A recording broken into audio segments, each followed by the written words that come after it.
बड़ा दिलचस्प मुकालमा है। आप हजरात की तबीयत में हिजान पैदा कर देगा इंशाअल्लाह।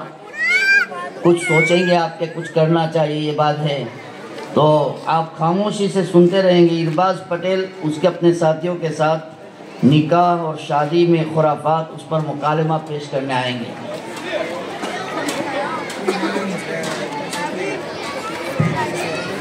उसको बाद में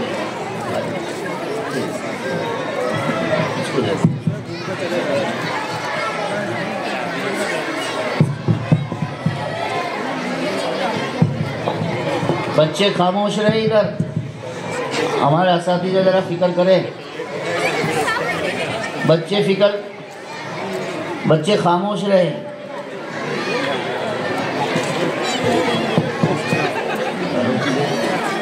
चलो बिस्मिल्लाह।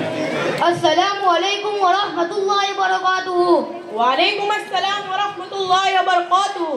क्या तंजील भाई, अलग तेजी से कहाँ जा रहे हो?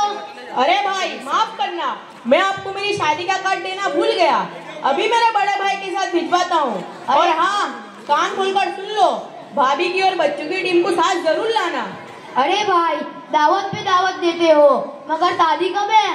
शादी तो मेरी परसों है, लेकिन मैंने इससे पहले एनजॉय प्रोग्राम रखा है। अरे भाई, ये एनजॉय प्रोग्राम क्या है? अरे भाई, तुमको अभी तक नहीं मालूम कि एनजॉय प्रोग्राम क्या होता है? तो फिर तुम कौन सी दुनिया में हो? तंजील भाई, नहीं मालूम है तो बतला दे कि एनजॉय प्रोग्राम क्या होता है। अरे भाई, एनजॉय प्रोग्राम का मतलब ये होता है कि रोज रात को हम सब दोस्त डीजे बजाने के साथ मस्ती से डांस करते हैं और खाने पीने की पार्टी करते हैं। और फिर देखियो, हल्दी वाली रस्म में तो जरूर होना। और हाँ, पीले कपड़े पहनकर ही आना, क्योंकि सबके कपड़े पीले हो गए। अरे भाई, आप शादी तो जरूर करो, लेकिन अपने घर को गाना बजाने से और हिंदुआना अल्ली जैसे रस्मों रिवाज से पाक रखो। अरे भाई, ये सब मौके बार बार नहीं आते। ये बात तो घर में सब में नक्कीच कर लिया है कि अब में तो सब शौक पूरे करेंगे। भाई, मुझे तो समझ में नहीं आता ऐसा तुम क्या कर रहे हो। ये सब करने में क्या शर्म? मालदार लोग नहीं करते, जो चाहते हैं वो सब करते हैं। हम जो भी चाहेंगे वो सब शौक पूरे करेंगे, चाहे हल्दी की रस्म हो, डीजे बजाना हो या फिर फटाखड़े के फोड़ने के हो, सब करेंगे।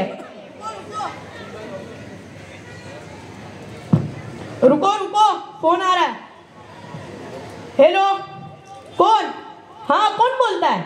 हाँ लाला खान, बोल। क्या भाड़े से लेनी हो तो 1000 की, और क्या खरीदनी हो तो 25,000 की? अच्छा, समझ गया। भाड़े से लेनी हो तो 1000 की और खरीदनी हो तो 25,000 की। निकाह की शेरवानी, कोई वांधा नहीं, ले ले, बस बटन अच्छे देख के लाना, लगना चाहिए कि दूल्हा है क्या। आगे सुन, देख रावपुरा जा, वुडलैंड की चप्पल की दुकान है ना, वहाँ से मेरा नाम लेकर अच्छी 5 जोड़ी चप्पल ले ले। और सुन, जब तू वापस आवे ना तो फकीर आजम को भी कह देना कि तंजील भाई की दाढ़ी और चेहरा ऐसा बनाना के चमके और चिकना लगे, यानी टिप टॉप। और सुन, और बोल, क्या तेरे भी कपड़े लेने हैं? अरे यार, पहले बोलना चाहिए था, तू तो अपना लंगोटिया दोस्त है। या तू तेरे 5-6 जोड़ी कपड़े मेरे नाम पे ले ले। और सुन, डीजे वाले का वहाँ बुक करा दिया ना कराया हो तो 5,000 रुपए उसके मुंह पे मारना। तंजील भाई, आपकी फोन पर जो बात हुई उसको सुनकर तो मेरा बटन ठंडा हो गया, जिसमें भी तक गर्मी दूर हो गई। बोलूं तो क्या बोलूं, सोचूं तो क्या सोचूं, लेकिन तुम मेरे दोस्त हो, इसलिए हिम्मत करके कुछ कहना चाहता हूँ। इसमें क्या ठंडा पड़ने का? तू बोले तो तेरी शादी में भी खर्चा करूंगा, बस। पण यार, तू तो गोलियां बिस्किट की लहरी चलाता है, फिर तेरे पास इतना ज्यादा माल पानी कहाँ से आता है? भाई, ये साड़ा है ना, मालूम करना चाहता है कि माल पानी कहाँ से आता है। भाई, इज्जत का सवाल है, बतला दो। हाँ भैया, बतलाओ। ये सब मौत शौक, ये सब ठाट बात, और ये नवाबों जैसी शादी, बाकी ये के कुछ समझ में नहीं आता है। क्या हुआ भाई, तेरे को भी बहुत फिक्र हो गई है? क्या बात है? अगर तेरे को भी कपड़ों की नहीं चप्पलों की जरूरत हो तो बोल, सब सेटलमेंट हो जाएगा। ओ चमचे, चुप हो जा। तुम जैसे चमचों को पैसे, हुक्काबाजी, सिगरेटों को बॉक्स, फटाकड़ों के थैले मिल जाए तो तुम्हारी वजह से तो हर गली और मोहल्ले वाले पनाह मांगते हुए। क्योंकि तुम्हारा निकाह तो अभी होगा ही।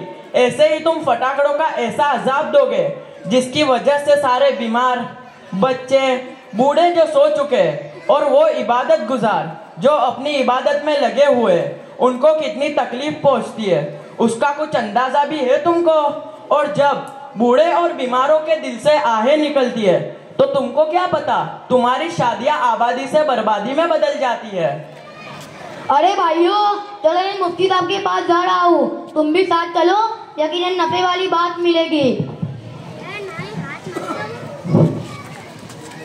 ओ भाई भाई मुझे भी साथ ले चलो, मैं भी बहुत प्रॉब्लम में हूँ। क्या हुआ भाई, अब तू भी कुछ नवी सुनाएगा? भाई क्या बताऊं मैं तुमको, मेरी बीवी ने हैरान और परेशान कर दिया है। घड़ी घड़ी रटना झगड़ना तो उसकी फितरत बन गई है। जब भी घर में एंट्री करूं तो बस उसकी सीरियल चालू जो है ना, जितना भी करो ये हुआ कि बेटियों को कदर ना हो है। भाई जब से शादी हुई तब से अब तक देवेज में हूँ, क्योंकि उसकी डिमांड ही खत्म नहीं होती। भाई तुम जैसी शादी करने जा रहे हो, मैंने भी ऐसी धूम धमाके वाली शादी की थी। मैं तो घोड़े पे बैठ कर गया था और वो मनहूस मेरी बाइडी जिसने मेरा जीना हराम कर दिया, उसको तो मैं डोली में बिठा कर लाया था। बस मैंने बहुत सोचा तो खोपड़ी में ये बात आ रही है कि बुनियाद में गड़बड़ है, यानी शादी और निकाह के पाकीज़ा बंधन को हमको शरीयत के दायरे में करना था। लेकिन हमने अपनी मनमानी, अपनी बदमाशी और आवारगी के साथ किया और हम यूं समझते रहे कि पैसा हमारा है, हमें कौन बोलने वाला है। लेकिन अल्लाह की बेआवाज और न दिखाई देने वाली लाठी अब समझ में आ रही है।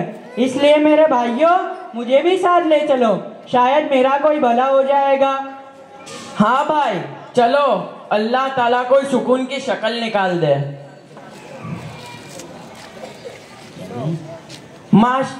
माशाअल्लाह, लो मुफ्ती इरबाज तो घर पर ही है।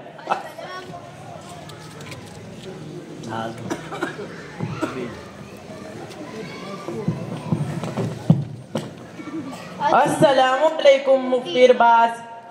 वालेकुम सलाम वरहमतुल्लाहि वबरकातुहू।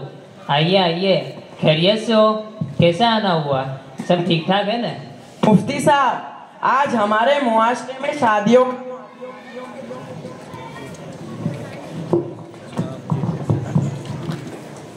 मुफ्ती साहब, आज हमारे मुआशरे में शादियों का माहौल चल रहा है और उसमें से हमारे एक दोस्त की भी शादी है। तो आपसे गुजारिश है कि इस्लाम में शादी का क्या तस्वुर है, उस पर मुख्तसर और सबको समझ में आवे ऐसी रहबरी फरमाइए। बहुत अच्छी बात है। देखो भाइयों, अल्लाह ताला ने हमें और आपको जो दीन अता फरमाया है उसमें फितरत इंसान की रियायत फरमाई है कि चूँकि इंसान का फितरी जज्बा है, लिहाजा इसकी तस्कीन का एक हलाल रास्ता चाहिए और वह हलाल रास्ता है निकाह। और इस निकाह को इतना आसान कर दिया कि इस निकाह की रस्म में कोई खर्च नहीं। इसलिए आप सल्लल्लाहु अलैहि वसल्लम ने फरमाया, इसका खुलासा ये है कि सबसे ज़्यादा बरकत वाला निकाह वो है जिसमें सबसे कम खर्च हो। यह आसान इसलिए कर दिया ताकि इंसान की जो फितरी ख्वाहिश है वो गलत रास्ता तलाश न कर ले, बल्कि जब भी ये फितरी ख्वाहिश पैदा हो तो इंसान के पास ये हलाल रास्ता मौजूद हो। यही है इस्लाम में इस शादी का तस्वुर।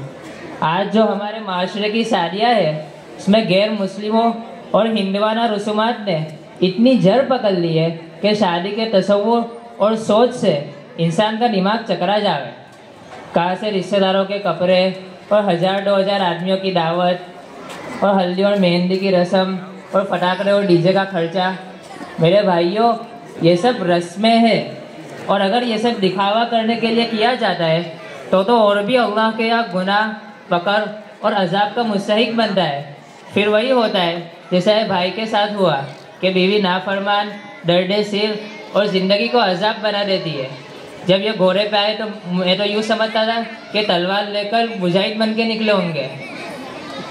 इसलिए भाइयों, जितनी शादी होगी उतनी अल्लाह के यहाँ से बरकतों और खुशियों का मामला होगा। ओ मुफ्ती साहब, मेरी भी शादी करा दो ने, मुझे भी शादी की जरूरत है। ओ बड़े मियाँ, मुंह में दांत नहीं और पेट में आट नहीं और शादी करने निकल पड़े। ये उम्र शादी करने की नहीं, अल्लाह अल्लाह करने की है, इसलिए बाकी जिंदगी अल्लाह अल्लाह करते गुजार दो। चाचा क्या शादी करनी है? हाँ मुफ्ती साहब, देखो कोई चाची मिलती हो। हाँ चाचा, वो चाची को अभी अल्लाह ने पैदा नहीं किया, इसलिए अल्लाह बस अल्लाह अल्लाह करते रहो, मर्टी आपको चाची भी जन्नत में मिल जाएगी। अरे मुफ्ती साहब, मेरी भी एक परेशानी है। वो ये है कि मेरी बीवी की मैं हर जरूरत पूरी करता हूँ, लेकिन मेरी बीवी मेरे साथ कहीं घूमने फिरने नहीं आती, बल्कि जब मैं उसको फिराने ले जाने की बात करता हूँ तो मेरे को कहती है मेरे को तुम्हारे साथ शर्म आती है, अब मैं इसका क्या इलाज करूँ? मेरे भाई, आपकी परेशानी सुनकर मुझे यूँ लगता है कि जिस तरह आप चाहते हो कि मेरी बीवी मेरे सामने अच्छी बन सवर कर रहे, तो क्या आपकी बीवी की भी ये तमन्ना नहीं हो सकती कि आप भी उसके मुनासिब रहे? ये क्या, आप तो टकला होकर घूम रहे हो, तो आपकी बीवी को यकीनन आपके साथ आने जाने में शर्म आती होगी, इसलिए अपनी बीवी की चाहत का ख्याल रखा जाए। मुफ्ती साहब, आपकी बातें सुनकर मेरा सारा नशा उतर गया। मैं आपसे वादा करता हूँ कि अपनी शादी बिल्कुल शादी करूँगा और अपने दोस्तों और खानदान वालों में भी ये दावत चलाऊँगा कि शादी मैं बिल्कुल शादी करूँगा इंशाअल्लाह। अजीज़ो, अभी मैं मदरसा हिफ्जुल इस्लाम के सालाना इनामी जलसे में हज़रत मुफ्ती इमरान साहब का दिल दहला देने वाला बयान सुनने जा रहा हूँ, तो आप सब भी चलो। हाँ चलो। माशाअल्लाह, बहुत खूब, बेहतरीन तसव्वुर शादी का हमारे सामने पेश किया। आप हजरात से गुजारिश है कि इसको सिर्फ हंसने तक न रखें, बल्कि इसको अपनी अमली ज़िंदगी में लें। अल्लाह हमें अमल की तौफीक अता फरमाए।